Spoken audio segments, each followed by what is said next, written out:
Tamiang, Aceh tampak luluh lantak. Kabupaten Aceh Tamiang, Aceh menjadi salah satu wilayah yang Berita utama hari ini, banjir bandang dan tanah longsor merata terjadi di 13 kabupaten kota di Sumatera.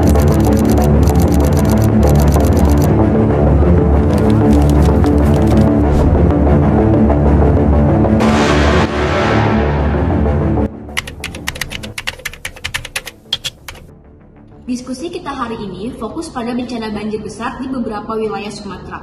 Laporan awal selalu menyalahkan faktor alam, tapi kita tahu ada narasi yang lebih dalam. Saya setuju, banjir kali ini bukan murni natural disaster, tapi human-made disaster. Serta anggaran BMKG untuk pengoperasionalan utama juga termasuk dalam penyebab bencana banjir saat ini.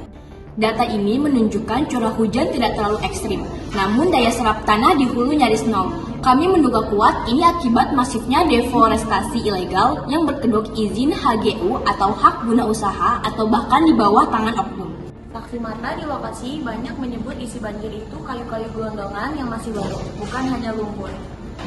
Betul sekali, penebangan ini dilakukan oleh PT-PT nakal yang sering punya koneksi kuat. Bahkan ironisnya, ada dugaan izinnya diatur di bawah Kementerian Kehutanan atau sekarang KLHK melalui proses yang tidak transparan. Setelah hutan habis, lahan itu cepat-cepat dialihkan dan tebak jadi apa? Rata-rata dijadikan perkebunan sawit monokultur. Tanah sawit tidak bisa menahan air sebanyak hutan alami. Ini jelas pelanggaran lingkungan terencana. Dari sisi bisnis, ini adalah praktik kotor ekonomi rente. Perusahaan-perusahaan ini menghindari biaya konservasi, memaksimalkan keuntungan jangka pendek. Mereka menanam sawit karena resikonya tinggi. Mereka tahu resiko banjirnya, tapi eksternalitas negatif atau kerusakan lingkungan dan kerugian korban ditanggung negara dan masyarakat. Jika kita menganalisis hal-hal yang akan terjadi saat pasca bencana, kita dapat jabarkan dalam beberapa aspek.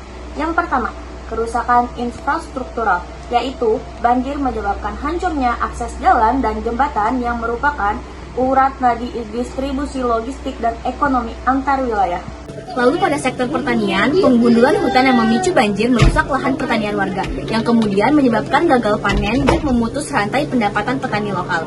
Jika kita berbicara dari sisi kesehatan, pencemaran air dan polusi udara akibat degradasi ekosistem juga ikut kontribusi pada masalah kesehatan yang secara tidak langsung menurunkan produktivitas kerja masyarakat.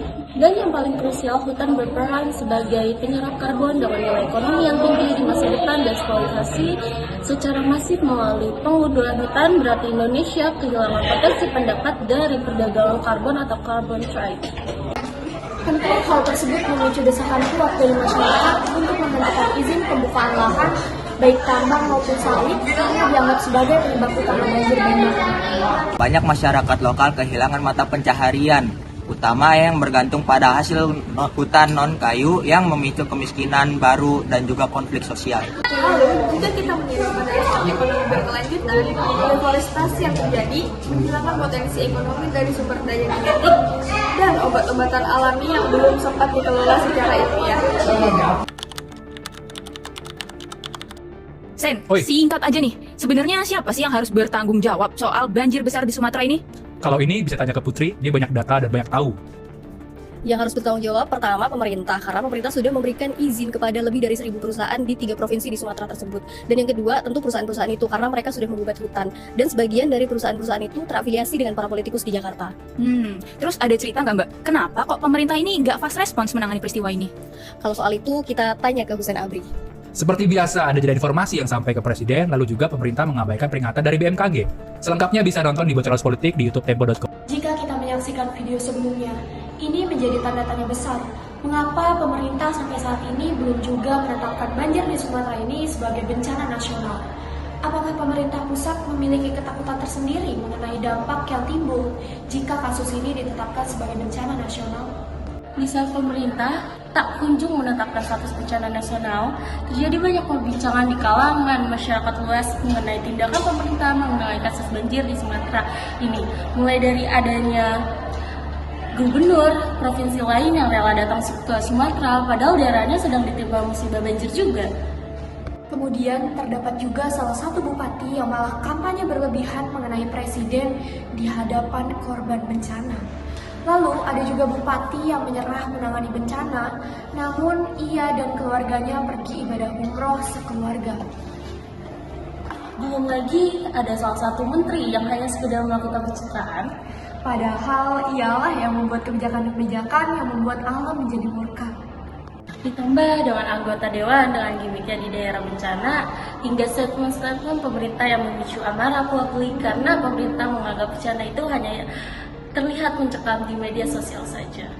Tapi meskipun kisah-kisah memilukan tadi berhasil memuncakkan amarah publik di tengah bencana yang terjadi, masih ada secerca harapan yang diwujudkan oleh Gubernur Aceh yang vokal terhadap penanganan bencana dengan turun langsung ke lokasi bencana dan membantu menangani akses untuk bantuan yang masuk dengan tangan terbuka. Tak hanya berhenti di sana, tepat pada saat video ini dibuat, di tanggal 15 Desember Presiden Prabowo Subianto mengeluarkan statement sebagai berikut. Kita sekarang prioritas bagaimana bisa segera kirim bantuan-bantuan yang diperlukan, terutama BBM yang sangat penting. Listrik sebentar lagi saya kira bisa dibuka semuanya. Insya Allah kita dengan kerjasama erat, teamwork yang baik, kita bisa segera menghadapi musibah ini, segera memberi solusi-solusi kepada kesulitan rakyat sekarang ini. Intinya, kita harus menyuarakan bahwa bencana ini adalah akibat dari keserakahan manusia dan lemahnya penegakan hukum di Indonesia terhadap korporasi. Kita harus menuntut audit tuntas izin-izin di PT Hulu Sungai. Tuntutan kita bukan hanya merehabilitasi korban, tetapi juga merehabilitasi hukum dan ekosistem. PT yang terbukti melanggar harus dicabut izinnya, didenda maksimal, dan dipaksa mereklamasi lahan. Jangan hanya rakyat kecil yang dikorbankan. Kita juga harus mengedukasi masyarakat agar lebih kritis terhadap politik. Dan bantuan juga harus sampai ke tangan korban, bukan hanya untuk foto lalu diupload di sosial media atau hanya sebatas pencitraan. Sebagai penutup, banjir Sumatera kali ini adalah cerminan dari kegagalan tata kelola lingkungan dan juga tata kelola bantuan. Ini adalah kasus di mana kepentingan bisnis jangka pendek mengalahkan kelestarian lingkungan dan juga keselamatan bagi rakyat. Kita sebagai masyarakat harus mendorong narasi banjir sama dengan korupsi ekologis dan kegagalan birokrasi. Mari kita merenung lebih dalam. Nilai pertama bangsa kita, ketuhanan, mengajarkan bahwa ada tatanan alam yang harus dihormati. Manusia bukanlah penguasa mutlak, melainkan bagian dari alam. Ketika kita merusak, kita melanggar hubungan hak kita ini. Keserakahan adalah tindakan yang melukai kemanusiaan yang adil dan beradab. Oleh karena itu, pasca bencana, prioritas tertinggi kita adalah nilai keadilan sosial. Bantuan harus merata, rehabilitasi harus cepat, dan pembangunan kembali harus mengedepankan keamanan serta keberlanjutan. Ini adalah esensi dari nilai-nilai kebaikan yang kita junjung. Ini menampar komitmen kita kepada keadilan sosial. Prinsip keadilan negara kita tidak hanya berlaku untuk ekonomi, tetapi juga untuk keadilan ekologis. Negara wajib menjamin hak rakyat untuk hidup di lingkungan yang aman dan juga lestari. Jika kita merusak daerah resapan demi keuntungan segelintir korporasi, berarti kita merampas keadilan bagi generasi mendatang. Kegagalan ini membawa kita pada pertanyaan besar, yaitu sejauh mana sih pemimpin kita menjalankan kekuasaan dengan hikmat dan kebijaksanaannya? Menutup diskusi ini, kita kembali pada kesimpulan mendasar banjir di Indonesia sebenarnya bukan sekedar masalah curah hujan tinggi, melainkan faktor alih fungsi lahan dan tata kota yang tidak berkelanjutan juga sangat berpengaruh. Sebagian kebijakan pemerintah sudah ada, tetapi masih bersifat reaktif. Perlu pendekatan preventif dan partisipasi masyarakat, termasuk peran mahasiswa. Mahasiswa seharusnya tidak hanya mengkritik, tapi juga menawarkan solusi berbasis kajian ilmiah. Kita perlu mendesak pemerintah pusat untuk mewujudkan kembali pemerintahan yang good governance serta green constitution. Agar semua tindakan yang diambil pemerintah memiliki dasar dan tujuan yang jelas tanpa merugikan masyarakat sesuai dengan prinsip-prinsip yang terdapat dalam keadilan ekologis dan tata kelola yang bersih. Inilah komitmen kita, bertindak, berilmu, dan berlandaskan